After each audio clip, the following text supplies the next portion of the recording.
The year 2007 remains a defining moment in Kenya's history, a year that began with political maneuvering and ended in a crisis that shook the nation to its core. Let's journey back and understand the events that led to, and followed, one of the most tumultuous periods Kenya has ever witnessed. Before the election, the political atmosphere was already charged. President Mwai Kibaki, seeking re-election, was facing a formidable challenge from a re-energized opposition. His main rival was Raila Odinga of the Orange Democratic Movement, or ODM.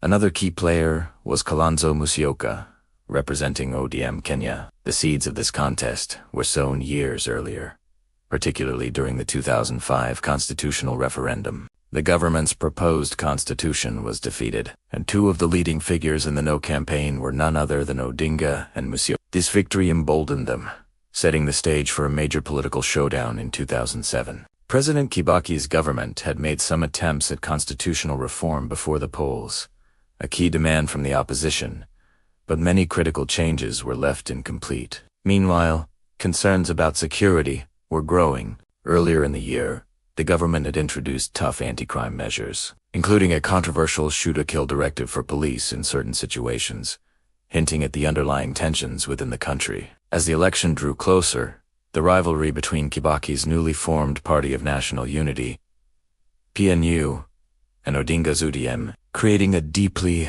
polarized political landscape.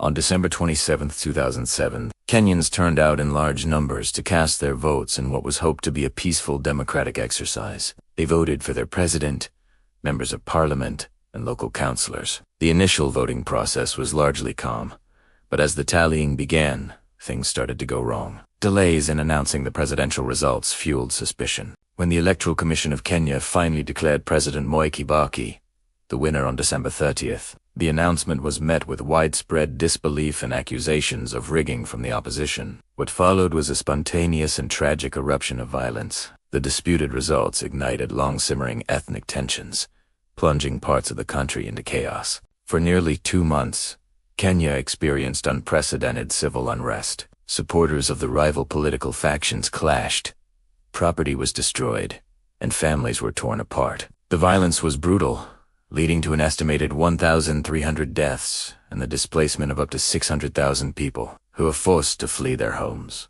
becoming refugees in their own country. The nation watched in horror as communities that had lived peacefully side by side for decades turned against each other. As the crisis deepened, the international community stepped in. A team of eminent African personalities, led by former UN Secretary-General Kofi Annan, arrived in Kenya to mediate the conflict. After weeks of intense and difficult negotiations, a breakthrough was achieved. President Kibaki and Raila Odinga came to the table and, for the good of the nation, signed the National Accord and Reconciliation Act. This historic agreement was the turning point. It created a power-sharing government, establishing the new position of Prime Minister, a role that hadn't existed in the Constitution. Raila Odinga was appointed to this post, becoming a co-principal in a grand coalition government with President Kibaki. This political settlement was crucial. It immediately de-escalated the tensions and brought an end to the violence. The accord helped restore peace and security, allowing the displaced to begin the slow and painful process of returning home and rebuilding their lives.